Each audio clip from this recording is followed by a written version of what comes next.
Hi friends, this is Nageshwar. Welcome to my channel ITbot143. In this tutorial, I will show how to block or prevent users from installing softwares in our Windows 7 computer using Group Policy Editor. Here, come to Start and please type gpedit.msc.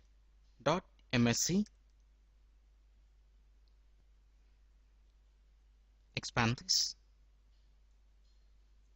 Now in computer configuration, please expand administrative templates. Come to Windows Components. Scroll down and please select Windows Installer. In the right panel, please double click on Disable Windows Installer. If we enable this setting, we can prevent users from installing softwares in our system. And here in Disable Windows Installer, we will get few more options. Here if we select for non-managed apps only, then users can install only those programs that a system administrator assigns or publishes.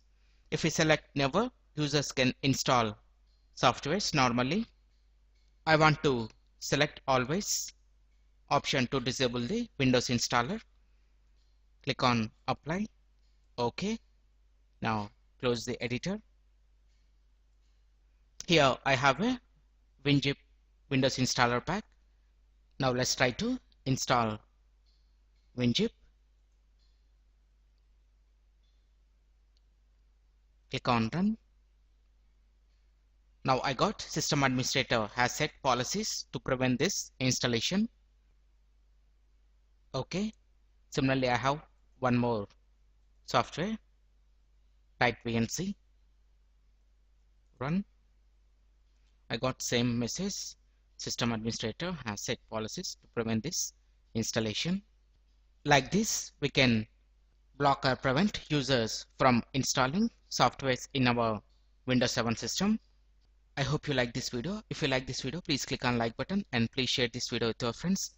And please visit my channel ITbot143 to watch more latest updated videos. And don't forget to subscribe my channel. Thank you friends. Have a nice day.